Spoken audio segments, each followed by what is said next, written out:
کا چونکہ میں رشتہ دار ہوں، بنو امیہ سے میرا تعلق ہے، حضرت عثمان بھی بنو امیہ کے تھے، تو حکومت پہ دباؤ ڈالا جائے کہ حضرت عثمان کے قاتلوں کو چوک پر لٹکایا جائے۔ یہ گڑبڑ یہاں سے شروع ہوئی ہے۔ بات آ رہی ہے سمجھ میں؟ حکومت سے مطالبہ ہے کہ حضرت عثمان کے قاتلوں کو چوک پر لٹکایا جائے۔ یہ مطلب نہیں تھا حضرت معاویہ کا کہ حکومت کا اہل میں ہوں، مجھے خلافت دی جائے، میں علی کو نہیں مانتا یا میں علی کو معاذ اللہ برا سمجھتا ہوں، ایسا نہیں تھا۔ آج کل بعض لوگ یہ کہتے ہیں کہ حضرت معاویہ کے حکم سے حضرت علی کو گالیاں دی جاتی تھیں، یہ غلط ہے۔ یاد رکھو عربی کے لفظ کا ترجمہ اردو میں، یہ بہت سے لوگ نا ان کو عربی زبان سے ذرا بھی واقفیت نہیں ہے، چھوٹے چھوٹے بچے آ کے بیٹھ گئے ہیں۔ عربی میں کسی پر اعتراض کرنا، اس کی پالیسیوں کو غلط قرار دینا، اس کو بھی سب و شتم کہا جاتا ہے۔ اردو میں ہر جگہ اس کا ترجمہ گالیاں نہیں ہوتا، گالیوں کا مطلب تو ہمارے ہاں کچھ اور سمجھا جاتا ہے۔ آپ کسی پر اعتراض کر رہے ہو، اس کو تو سب و شتم کہا جائے گا۔ سب و شتم میں گالیاں بھی آتی ہیں، کسی کی پالیسیوں سے اختلاف کرنا، اس کی رائے پر رد کرنا، یہ بھی آتا ہے۔ لیکن اردو میں گالی کا مطلب برا لفظ ہے، گالی کوئی شریف آدمی نہیں دیتا۔ خیر، میں یہ عرض کر رہا تھا کہ حضرت عثمان رضی اللہ تعالی عنہ کے قاتلوں سے قصاص کا دعا کریں، میں جلدی سے اس موضوع کو سمیٹ کے آج ختم کر دوں۔ حضرت عثمان کے قاتلوں سے قصاص لیا جائے۔ حضرت علی رضی اللہ تعالیٰ عنہ کا موقف یہ تھا کہ مدینہ میں حضرت عثمان کے قاتلوں کا جو ٹولہ ہے وہ اتنا مضبوط ہے کہ اگر میں نے ان سب کو پکڑ پکڑ کے لٹکانا شروع کر دیا تو مدینہ میں امن و امان کی صورتحال خراب ہو جائے گی۔ حکومت بھی دہشت گردی کے خلاف جب ایکشن لیتی ہے تو یہ سوچتی ہے نا کہ دہشت گردوں میں کتنی پاور ہے، تمیز سے، طریقے سے۔ اب یہ ایک اختلاف تھا جو بڑھنا شروع ہو گیا۔ اس اختلاف کے پیچھے نہ حکومت کی لالچ، نہ پیسے کی لالچ، نہ دولت، یہ سب الزامات ہیں اسلام دشمنوں کے جو انہوں نے صحابہ پر لگائے ہیں۔ نہ حضرت علی پر کوئی الزام لگایا جا سکتا ہے اس مسئلے میں، نہ حضرت معاویہ پر۔ رائے کا اختلاف ہے، رائے کا اختلاف۔ ابتدا میں حضرت معاویہ کے ساتھ بہت سارے صحابہ تھے، میں یہ تو نہیں کہہ رہا زیادہ، بہت سارے صحابہ، جن میں حضرت عائشہ رضی اللہ تعالی عنہا بھی تھی۔ بعد میں حضرت عائشہ رضی اللہ تعالی عنہا کا موقف تبدیل ہو گیا جب انہوں نے دیکھا کہ اس سے مسئلہ حل ہونے کے بجائے اور بگڑ رہا ہے، تو حضرت معاویہ نے حضرت علی کی بیعت سے انکار کیا، کہا کہ جب تک حضرت عثمان کے قاتلوں کو چوک پہ نہیں لٹکایا جاتا میں آپ کے ہاتھ پہ بیعت کرنے کے لیے تیار نہیں ہوں۔ یہ حضرت معاویہ کی رائے تھی۔ حضرت علی کی رائے یہ تھی کہ میرے لیے یہ فی الحال ممکن نہیں ہے، لہذا، اور اس سے ہو کیا رہا ہے، حکومت دو حصوں میں ڈیوائیڈ ہو رہی ہے۔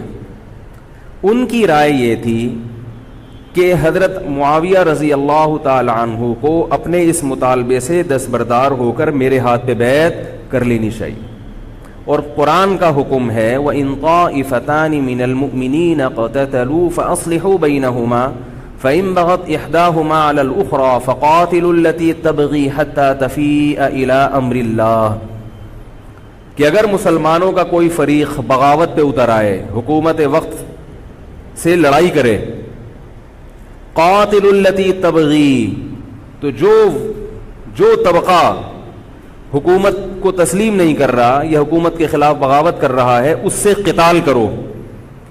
حضرت علی کا موقف یہ تھا کہ قرآن مجید کی یہ آیت مجھ سے مطالبہ کر رہی ہے کہ جو لوگ میرے ہاتھ پہ بیعت نہیں ہو رہے جبکہ میری خلافت قائم ہو چکی ہے، تو میں مسلمانوں میں تاکہ اختلاف اور انتشار نہ ہو، میں اس فریق کو تلوار کے زور سے بیعت کرنے پر مجبور کروں۔ بات آ رہی ہے سمجھ میں کہ نہیں آ رہی ہے؟ آج تو پولیس بھی نہیں بلا سکتے، موبائل ہی نہیں ہے بھائی، بند پڑے ہوئے، ورنہ میں پولیس بلوا لیتا آج آپ کو بات سمجھانے کے۔ لیکن میں کہتا ہوں کہ میں پولیس اگر بلواتا، اگر پولیس ہی کو سمجھ میں نہیں آئی، یہ بھی تو بڑا مسئلہ ہے۔ خیر، تو حضرت علی کا موقف یہ تھا، حضرت معاویہ کا موقف یہ تھا کہ حکومت کے خلاف بغاوت غلط ہے نا، جس کو حکومت مان لیا ہو، جب تک میں نے خلیفہ مانا ہی نہیں ہے تو میرا یہ عمل بغاوت نہیں کہلائے گا. یہ اختلاف رائے ہے، اور یہ اختلاف صحابہ میں بھی ہوا ہے، تابعین میں بھی ہوا ہے، ائمہ مجتہدین میں بھی ہوا ہے، اور آج تک ہوتا آ رہا ہے. اس قسم کے اختلافات مکمل ختم نہیں ہو سکتے. یہ صحابہ میں بھی ہوا ہے، قرآن و حدیث کو سمجھنے کا اختلاف کہا جاتا ہے اس کو. اور اس اختلاف کے بارے میں نبی صلی اللہ علیہ وسلم کی صحیح حدیث ہے، اذا اجتہد المجتہد فإن اصاب فله اجران وإن اخطأ فله اجر واحد. جب کوئی مجتہد اجتہاد کرتا ہے، کیا مطلب قرآن و حدیث کو سمجھنے کی کوشش کرتا ہے، اگر وہ صحیح نتیجے پر پہنچ جائے تو اس کو 2 اجر ملتے ہیں، اگر غلط نتیجے پر پہنچے تو بھی 1 اجر ملتا ہے اس کو، اس لیے کہ اس کے بس میں جو تھا وہ اس نے کر لیا. اب پیغمبر تو موجود نہیں ہے جو آ کے بتائیں گے کہ یہ صحیح کر رہا ہے، یہ غلط کر رہا ہے. میں نے اپنے ایک استاد سے ایک مرتبہ پوچھا کہ حضرت یہ علماء میں جب اختلاف ہوتا ہے کسی مسئلے میں تو عوام بڑی پریشان ہوتی ہے، کیا کریں ہم؟ انہوں نے فرمایا کہ عوام کو یہ بتاؤ کہ ہم پیغمبر نہیں ہیں اور ہم پیغمبر سے براہ راست مسئلہ پوچھ نہیں سکتے. ہمارے پاس جو قرآن و سنت ہے اور جو فقہائے کرام نے اس قرآن و سنت کی تشریح کی ہے، جو فقہ کی کتابیں ہیں، ہم اس میں دیکھتے ہیں. اب اس میں 2 علماء کی رائے میں اگر اختلاف ہو جائے تو اس اختلاف کو ختم کرنے کا ہمارے پاس کوئی راستہ نہیں ہے. نبی ہوتے تو ہم پوچھ لیتے، جب راستہ نہیں ہے تو بھائی اللہ کے نبی نے فرما دیا کہ جو تمہارے بس میں ہے وہ کر لو. اگر درست بات تک پہنچ گئے ڈبل اجر، نہیں پہنچے تو بھی اجر. اس میں ہمیں بتا دیا کہ اسلام پر عمل کے لیے اتنا کافی ہے کہ جو تمہاری استطاعت میں ہے وہ کر لو. نہیں آئی بات سمجھ میں؟ اب یہ اختلاف چھوٹے مسائل میں بھی ہو سکتا ہے اور بڑے مسائل میں بھی ہو سکتا ہے. تیسری بھی ایک جماعت تھی. یہ 2 اختلاف تو پتہ چل گئے نا، حضرت علی کا موقف، حضرت معاویہ کا موقف. ایک تیسری جماعت تھی جو یہ کہتی تھی کہ نہ ہم حضرت علی کا ساتھ دیں گے نہ حضرت معاویہ کا، کیونکہ دونوں مسلمان ہیں، دونوں لڑ رہے ہیں، مسلمانوں کو ہم لڑتا ہوا نہیں دیکھ سکتے. ان کا موقف تھا حضرت علی رضی اللہ تعالیٰ عنہ ایک صحابی کے پاس گئے اور ان سے کہا کہ آپ میری جماعت میں شامل ہوں اور اہل شام کے خلاف میرے ساتھ مل کے لڑیں. وہ صحابی گئے ایک لکڑی کی تلوار اٹھا کے لائے. انہوں نے کہا کہ میں نے رسول اللہ صلی اللہ علیہ وسلم سے سنا ہے کہ فتنے کا دور ہوگا، مسلمان آپس میں لڑیں گے، تو تم اس وقت اپنی تلوار کو لکڑی کی بنا لینا. لکڑی کی تلوار کا مطلب جو کسی سے لڑنے کے کام نہ آئے. میں تو نہیں لڑ سکتا. اب حضرت علی نے یہ نہیں کہ اس پہ تلوار رکھ دی ہو کہ نہیں تو جائے گا، یا تو دائرہ اسلام سے خارج ہے، یا تو باغی ہے، ٹھیک ہے نہیں آ رہی سمجھ میں چھوڑ دو. آج جو فتنے کھڑے ہو رہے ہیں نا وہ اس پہ نہیں ہو رہے کہ صحیح کیا ہے غلط کیا ہے. فتنہ اس پر ہو رہا ہے کہ جو مجھے سمجھ میں آ رہا ہے وہ میں تھوپ کے اس کو مسلط کر دوں. مجھے اگر رفع الیدین سمجھ میں آ رہا ہے تو پوری دنیا رفع الیدین کیوں نہیں کر رہی، اور اگر مجھے ترک رفع الیدین سمجھ میں آ رہا ہے تو یہ چند لوگ رفع الیدین کیوں کر رہے ہیں. صحابہ کے دور میں رفع الیدین بھی ہوتا تھا اور ترک بھی ہوتا تھا، پھڈے نہیں ہوتے تھے. صحابہ کے دور میں زور سے آمین بھی تھی اور آہستہ آمین بھی تھی، جھگڑے نہیں تھے. صحابہ کے دور میں امام کے پیچھے فاتحہ پڑھنے والے بھی تھے اور امام کے پیچھے فاتحہ کو ناجائز اور حرام سمجھنے والے بھی تھے، مگر پھڈے بازی بولو بھائی نہیں تھی. تو حضرت علی رضی اللہ تعالیٰ عنہ نے ان صحابی کو مجبور نہیں کیا. حضرت علی کی فوج میں عمار ابن یاسر رضی اللہ تعالیٰ عنہ بھی تھے، زبیر ابن عوام، عبداللہ ابن زبیر رضی اللہ تعالیٰ عنہ، عبداللہ ابن زبیر ابن عوام. حدیث میں آتا ہے کہ جب جنگ صفین میں، جنگ جمل میں دونوں فوجیں آمنے سامنے کھڑی ہوئی ہیں، زبیر ابن عوام رضی اللہ تعالیٰ عنہ نے تقریر کی، اہل شام سے خطاب کر کے کہا کہ اے اہل شام، ہم جانتے ہیں کہ تمہارے ساتھ محمد صلی اللہ علیہ وسلم کی زوجہ ہیں حضرت عائشہ، جو ہمارے موقف سے متفق، یہ صحیح بخاری کی روایت ہے، جو ہمارے موقف سے متفق نہیں ہے لیکن ہے نبی کی بیوی، اور ساتھ کس کا دے رہی ہے؟ تمہارا. اب اعتدال دیکھیں صحابہ کی رائے میں. فرمایا اللہ کی قسم ہم یہ جانتے ہیں کہ جیسے وہ دنیا میں نبی کی زوجہ تھی جنت میں بھی نبی کی زوجہ ہوں گی، اگرچہ وہ اس معاملے میں ہمارے خلاف ہیں مگر اس کی وجہ سے ہم ان کے جنتی ہونے کا انکار نہیں کر سکتے۔ کیا مطلب؟ ان کی سمجھ میں جو آ رہا ہے وہ اس کے حساب سے کر رہی ہیں، لیکن ہماری سمجھ میں ان کی بات نہیں آ رہی۔ کیوں؟ اس لیے فرمایا کہ ہم یہ دیکھ رہے ہیں کہ اللہ ہمیں نبی کی زوجہ عائشہ رضی اللہ تعالی عنہا کے ذریعے آزما رہا ہے کہ تم نبی کی زوجہ کو دیکھتے ہو یا قرآن کے حکم کو دیکھتے ہو۔ قرآن کہہ رہا ہے کہ خلیفہ کے خلاف بغاوت نہیں ہو سکتی، کائنم من کان، بغاوت کرنے والا کوئی بھی کیوں نہ ہو۔ تو نہ چاہتے ہوئے بھی ہم تمہارے خلاف آ کے کھڑے ہوئے ہیں۔ خدا کی قسم اس آزمائش میں ہمیں کس نے ڈالا ہے؟ اللہ نے ڈالا ہے۔ وہ لوگ جو حضرت عائشہ رضی اللہ تعالی عنہا پر تہمتیں لگاتے ہیں، جو حضرت معاویہ کو برا بھلا کہتے ہیں، وہ لوگ حضرت علی اور ان کے ساتھیوں سے سبق کیوں نہیں سیکھ لیتے؟ ایک مرتبہ میرے پاس ایک سوال آیا، سوال کرنے والے نے حضرت معاویہ کی شان میں گستاخی کا پورا ایک باب باندھا ہوا تھا۔ اس نے کہا کہ جس نے نبی کے داماد کے خلاف تلوار اٹھائی وہ اسلام میں معاذ اللہ کیسے ہو سکتا ہے، اور ایسے برے برے القاب کہ میں زبان پہ بھی نہیں لا سکتا۔ میری عادت ہے شارٹ کٹ جواب دینے کی، گل ویلے دی تے پھل موسم دا۔ اتنا ٹائم تھوڑی ہے کہ ہر آدمی کے سوال کو لے کے بیٹھ جائیں۔ میں نے کہا آپ کے جواب میں اتنا کافی ہے کہ یہ وہ الزامات ہیں کہ جس کے خلاف تلوار اٹھائی اس نے بھی یہ الزامات نہیں لگائے۔ مدعی سست اور گواہ چست۔ نہیں آ رہی میرا خیال ہے بات۔ جو حضرت علی کے ساتھ تھے انہوں نے تو یہ کچھ حضرت معاویہ کے خلاف نہیں کہا، انہوں نے تو وہ تو پھر بھی جنتی مان رہے ہیں، ایک دوسرے کی نماز جنازہ میں شریک ہو رہے ہیں، مال غنیمت کو تقسیم نہیں کر رہے، ایک دوسرے کی عورت پہ ہاتھ نہیں اٹھا رہے، احترام کر رہے ہیں، ایک دوسرے کے پیچھے جنگ ختم ہونے کے بعد نمازیں پڑھی جا رہی ہیں۔ اللہ تعالیٰ نے یہ مثال صحابہ کی قائم کی ہے دنیا کو دکھانے کے لیے کہ ان میں اتنا بڑا اختلاف ہو کہ تلواریں بھی چل جائیں تو وہ اختلاف بھی حدود سے تجاوز نہیں کرتا، اور ہمارے چھوٹے چھوٹے اختلافات میں کیا ایک دوسرے کے خلاف بہتان تراشیاں اور زبان درازیاں ہوتی ہیں۔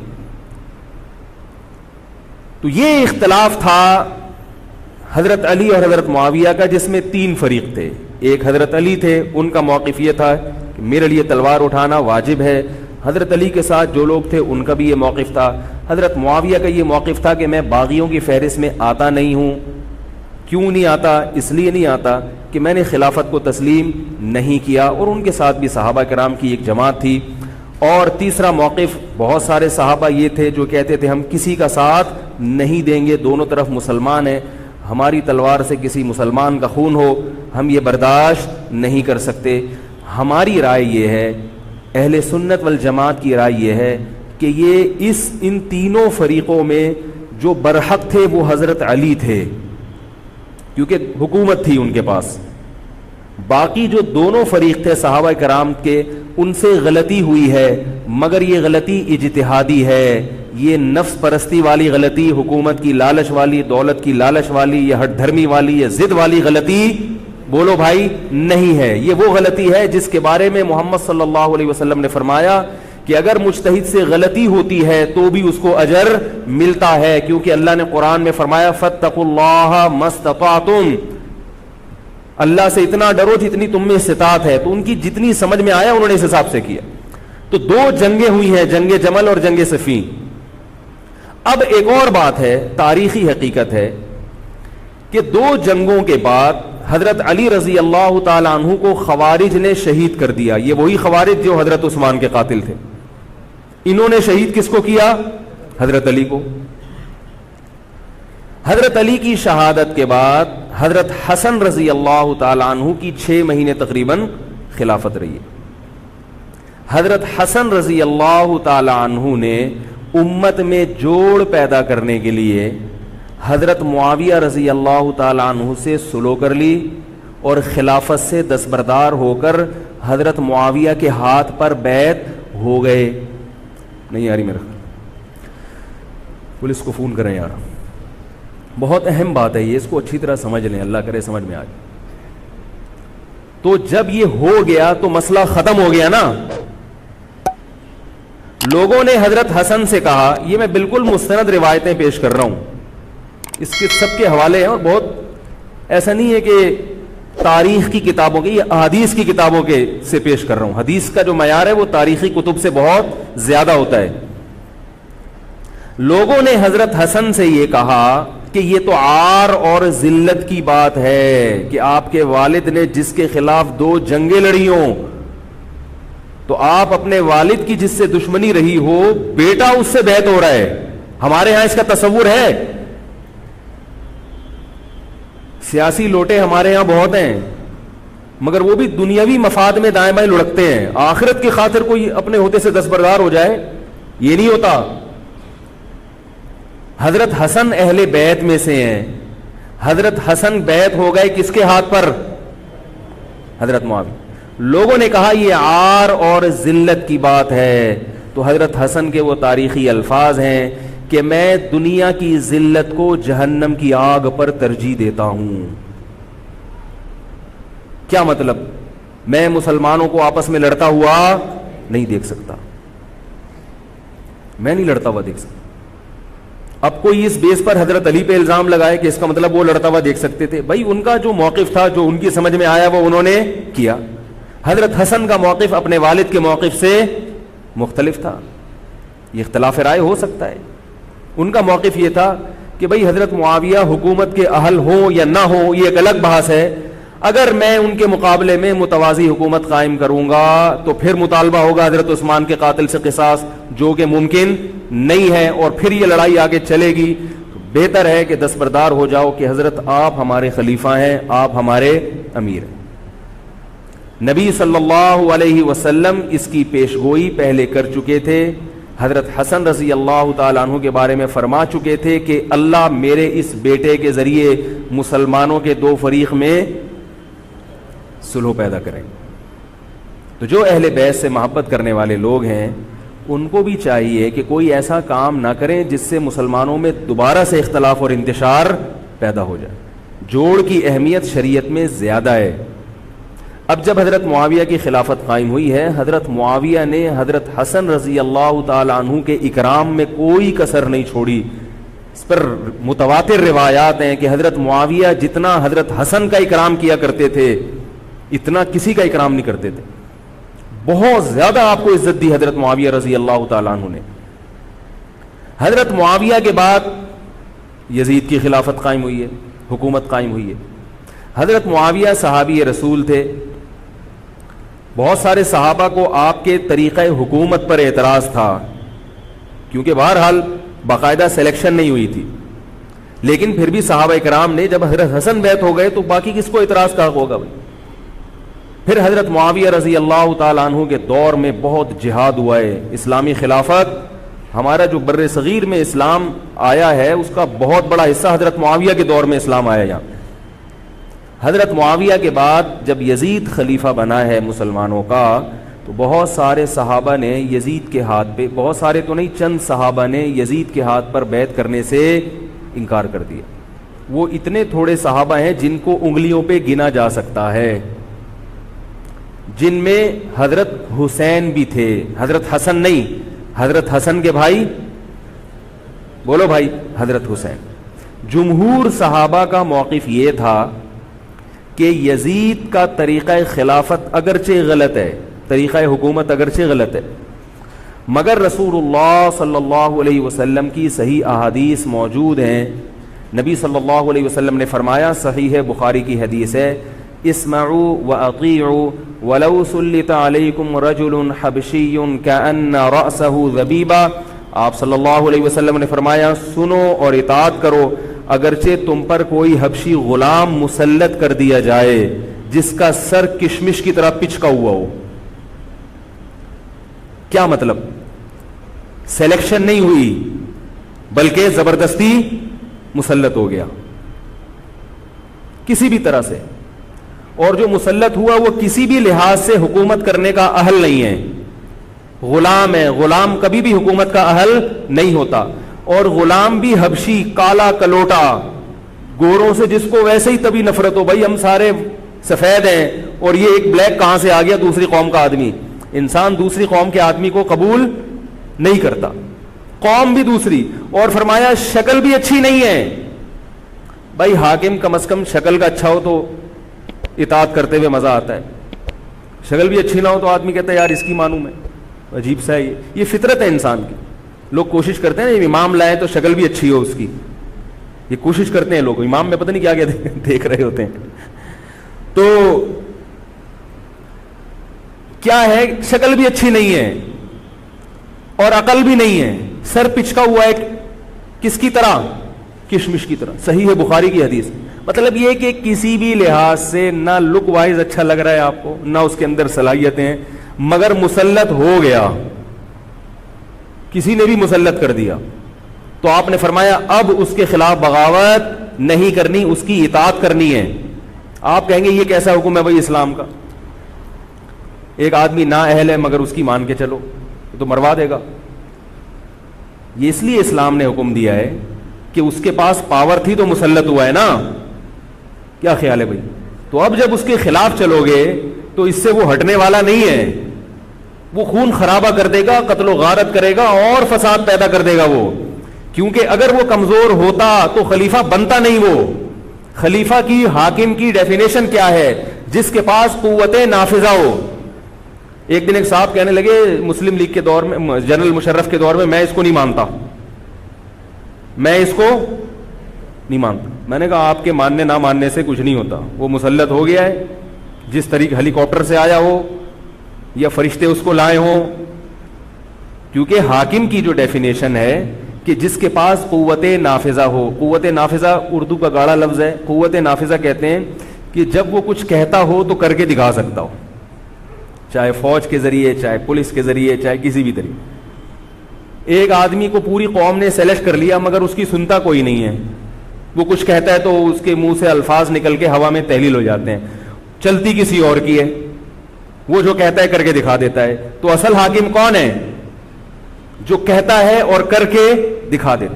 اب یہ ایک الگ بحث ہے کہ یہ ظالم ہے, یہ غلط طریقے سے آیا ہے, اس پر بحث ہو سکتی ہے کہ جب یہ غلط طریقے سے آیا ہے تو اس کو قانون کے دائرے میں رہ کے ہٹانے کی کوشش کی جائے. لیکن مسلح بغاوت کرنا, اس کے خلاف بندوق اٹھانا, اس کے خلاف تلوار اٹھانا, اس کی شریعت نے اجازت نہیں دی. میں یہ نہیں کہہ رہا کہ اس کی مخالفت کی اجازت نہیں دی. نبی صلی اللہ علیہ وسلم نے فرمایا سب سے بہترین جہاد ظالم بادشاہ کے سامنے حق بات کہنا ہے.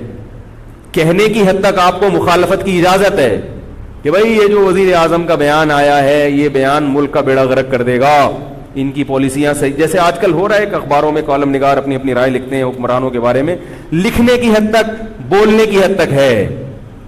آپ مسلح دستہ لے کے بغاوت کرنے پر آ جائیں, اس کی شریعت نے اجازت, بول لو بھائی کچھ نہیں ہوتا. یہ قرآن اور سنت سے بات ثابت ہے, اس کی شریعت نے اجازت نہیں دی ہے. کیونکہ آپ یہ کریں گے تو اللہ نے دنیا کو اسباب کے ساتھ جوڑا ہوا ہے. آپ کے پاس کچھ بھی نہیں ہے, نہ آپ کے پاس ٹینک ہے, نہ آپ کے پاس آرمی ہے, نہ آپ کے پاس پولیس ہے, آپ کے پاس صرف جذبہ ہے. خالی جذبہ اگر کارآمد ہوتا تو نوح علیہ الصلوۃ والسلام اور آپ کے ساتھ جو 40 افراد تھے ان میں بہت جذبہ تھا, مگر ایک طرف پوری دنیا تھی. اللہ نے جہاد کا حکم نہیں دیا. اللہ تعالیٰ نے اس دنیا کو صرف جذبات کے ساتھ یا ایمان کے ساتھ منسلک نہیں کیا, اس دنیا کو دارالاسباب بنایا ہے. جذبے کے ساتھ ساتھ کچھ طاقت اور قوت بھی ہونی چاہیے, اور یہ قوت حکومت کے پاس ہوتی ہے, پبلک کے پاس بول لو یار نہیں. اگر پبلک کے پاس ہے تو وہ بھی حکومت کی پالیسیاں ہوتی ہیں کہ یہ بھی لیاری گینگ رہنے دو تھوڑے دنوں کے لیے, ان لوگوں کے پاس تھوڑا سا کلاشن کوفے رہنے دو, حکومت جب چاہے غائب کر دے.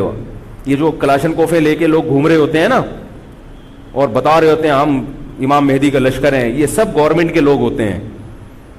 آئی بات سمجھ میں, گورنمنٹ کی طرف سے ان کو پرمٹ ملا ہوتا ہے, ورنہ آپ چاقو لے کے بھی جو کھنجر ہے نا وہ بھی لے کے ذرا گھوم کے دکھاؤ.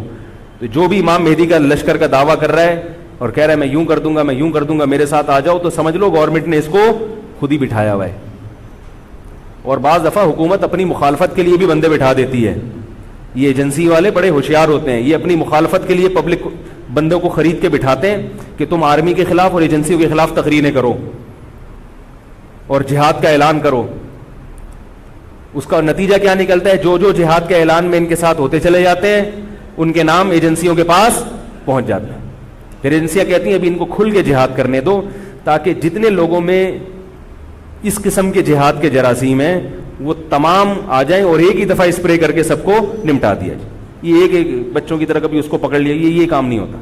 تو اس لیے کہہ رہا ہوں یہ جو نوجوان طبقہ ہے اس کو جہاد کے نام پہ الو بنانے والے ہر جگہ بہت ہیں. الو ضرور بنو مگر کسی اور عنوان سے بن جاؤ, جہاد کے نام پہ الو نہ بنو, کیونکہ کسی اور عنوان سے الو بنو گے اتنا نقصان نہیں ہوگا. اس عنوان سے الو بنو گے تو بڑا بیڑا غرق ہو جائے گا, جیسے کہ بہت سو کا بیچاروں کا ہو چکا ہے. تو میں یہ عرض کر رہا تھا کہ نبی صلی اللہ علیہ وسلم کی صحیح حدیث ہے, اسی طرح صحیح مسلم کی حدیث ہے, آپ صلی اللہ علیہ وسلم نے حاکم کی اطاعت کا حکم دیا. صحابہ نے عرض کیا یا رسول اللہ اگر وہ ہم پہ ظلم کرے تو بھی بغاوت نہ کریں؟ آپ نے فرمایا وَإِن ضَرَبُوا ظَهْرَكَ, اگرچہ وہ تمہاری پیٹھ پہ کوڑے مارے, ایسا ظالم ہو, پھر بھی بغاوت. یہ میں نہیں کہہ رہا, یہ محمد صلی اللہ علیہ وسلم کے الفاظ ہیں. کیوں؟ اس لیے کہ آپ صلی اللہ علیہ وسلم نے اتحاد پہ زیادہ زور لگایا ہے. بھائی حکومت ایک ہوگی جیسی مرضی لنگڑی لولی ہو, مگر مسلمان کی جو ایک یونائٹی ہے, جو ایک اتحاد ہے, وہ تو برقرار رہے گا نا. اگر آپ کمزور ہو گئے تو کتنا مرضی ایمان ہو, کمزور آدمی دنیا میں کہیں بھی نہیں پنپ سکتا. تبھی میں کہتا ہوں پاکستان کی قدر کرو. جیسا مرضی ہے, ایک مضبوط آرمی تو ہے نا, ایٹم بم تو ہے, جیسی مرضی آرمی ہو, لیکن ہے تو نا. اگر یہ ختم ہو گئی اور نیک نیک لوگ آ گئے مگر اتنے پاورفل نہ ہوئے, وہ آپ کو انڈیا سے نہیں بچا سکتے, وہ آپ کو امریکہ کے شر سے نہیں بچا سکتے, کیونکہ اس وقت پوری دنیا پاکستان کی دشمن ہوئی ہوئی ہے سوائے چند ممالک کے. اور وہ جو ملک بچا ہوا ہے یہ میرے اور آپ کی تقریروں سے نہیں بچا ہوا, یہ ایٹم بم سے بچا ہوا ہے. اللہ نے دنیا کو اسباب کے ساتھ جوڑ دیا ہے. ایٹم بم بھی ہے اور پھر ایمان کی طاقت بھی ہے کسی حد تک, جو کہ بہت ہی شارٹ ہو گئی ہے ایمان کی طاقت. تو دونوں چیزیں چلتی ہیں ساتھ, صرف بم بھی کافی نہیں ہے. اللہ نے فرمایا اگر تم تقوی اختیار کرو گے تو اللہ تمہاری مدد کرے گا, ورنہ نہیں کرے گا. تو دونوں چیزیں ضروری ہیں. تو حضرت معاویہ کے بعد یزید کے بارے میں جمہور صحابہ کا موقف یہ تھا کہ یہ جیسا مرضی ہو, ظالم ہو, عادل ہو, یہ ایک الگ بحث ہے, مگر ہے بہرحال یہی. پاور کس کے پاس ہے؟ اسی کے پاس. حضرت حسین رضی اللہ تعالیٰ عنہ کا موقف یہ تھا کہ میں یزید جیسے آدمی کے ہاتھ پر بیعت کرنے کے لیے تیار. بولو بھائی, نہیں, میں نہیں بیعت کرتا اس کے ہاتھ, کیونکہ یزید کے بارے میں خبریں تھیں. بعض کہتے تھے شراب پیتا ہے. حضرت مفتی محمد تقی عثمانی صاحب کا انہوں نے فرمایا ہے کہ کسی مستند روایت سے ثابت نہیں ہے شراب پینا. روایتیں ہیں مگر کوئی اوتھینٹک روایت نہیں ہے. تو اب نتیجہ کیا نکلا کہ حضرت حسین رضی اللہ تعالیٰ عنہ کے پاس کوفہ سے خطوط آئے. کوفہ کا گورنر تھا ابن زیاد, وہ بھی یزید کا آدمی تھا, بڑا ظالم آدمی تھا وہ. اہل کوفہ کے خطوط آئے کہ آپ آ جائیں یہاں پر, یہاں سب لوگ آپ کے ہاتھ پر بیعت کرنے کے لیے تیار ہیں. حضرت حسین کا خیال یہ تھا کہ اگر یہ سب تیار ہیں تو یزید کی حکومت بغیر لڑائی کے, بغیر بڑے قتال کے, مسلمانوں کے خون خرابے کے بغیر ختم ہو سکتی ہے. آئی بات سمجھ میں؟ جو انفارمیشن آپ کو ملی تھی, جو نالج آپ کو ملی تھی, وہ نالج غلط تھی. اگر وہ نالج صحیح ہوتی تو حضرت حسین کبھی کربلا کی طرف رخ نہ کرتے, کیونکہ حضرت حسین کا موقف بھی یہی تھا کہ مسلمانوں کی تلواریں آپس میں نہ چلیں. حضرت حسین رضی اللہ تعالیٰ عنہ کے پاس جب 50 سے زیادہ خطوط آئے ہیں اہل کوفہ کی طرف سے کہ آپ آئیے, آپ آئیے, آپ آئیے, تو پہلے حضرت حسین رضی اللہ تعالیٰ عنہ نے اپنے رشتہ دار جو آپ کے چچزاد تھے مسلم بن عقیل, ان کو بھیجا. نتیجہ کیا نکلا؟ مسلم بن عقیل کا وہاں پر حکومت نے گرفتار کر کے ان کو قتل کر دیا. اب یہ ایک ایسا ظلم تھا جس کے ظاہر ہے کہ کسی کو سفیر بنا کے بھیجا جائے, کسی کو حال احوال دیکھنے کے لیے بھیجا جائے, اور حضرت حسین کی نیت ہرگز بغاوت کی نہیں تھی, مگر کوفہ کے گورنر کو اور یزید کو یہ خیال تھا کہ خلافت کے اصل اہل یقیناً یہی ہیں. کہیں ایسا تو نہیں ہے کہ یہ امیر بننا چاہتے ہیں, یہ خلیفہ بننا چاہتے ہیں. ایک خوف اس کے دل میں بیٹھ گیا تھا, ایک لاشعور میں خوف ہوتا ہے نا انسان کے دل میں بیٹھ جاتا ہے کہ آپ 100 دفعہ بھی کہیں بھی میری یہ نیت نہیں ہے, مگر وہ ڈر رہا ہوتا ہے کہ یار یہ کچھ کر نہ لیں. تو جب مسلم بن عقیل کو شہید کیا گیا، حضرت حسین رضی اللہ تعالی عنہ جا چکے تھے. جب حضرت حسین رضی اللہ تعالی عنہ کوفہ کی طرف جا رہے تھے، بہت سارے صحابہ نے آپ کو منع کیا، جن میں عبداللہ ابن عمر رضی اللہ تعالی عنہ بھی تھے، عبداللہ ابن عباس رضی اللہ تعالی عنہ بھی، کہ آپ یہ کام نہ کریں. بعض نے تو کہا کہ ہمیں آپ کی شہادت کا یقین ہے، کیونکہ جس حالات میں آپ جا رہے ہیں حکومت یہ سمجھے گی کہ بغاوت کرنے آ رہے ہیں، لہذا وہ آپ کو کیا کرے گی، اس بیس پہ قتل نہیں کرے گی کہ آپ نواسہ رسول ہیں، کیونکہ وہ بھی مسلمان تھے. اس بیس پہ قتل کرے گی کہ آپ کی نیت کیا ہے، حکومت کے خلاف بغاوت. تو ان کے پاس ایک اپنے آپ کو برحق ثابت کرنے کے لیے ایک دلیل ہوگی کہ حکومت کا باغی جو بھی ہو اسے کیا کر دو، قتل. رسول اللہ صلی اللہ علیہ وسلم نے فرمایا، صحیح حدیث ہے، کہ جب مسلمان کسی ایک امیر پہ جمع ہو جائیں تو اس کے خلاف جو بھی اٹھے، نبی نے فرمایا اس کو قتل کر دو، کائن من کان، چاہے وہ اس کے خلاف اٹھنے والا کتنا ہی نیک کیوں نہ ہو.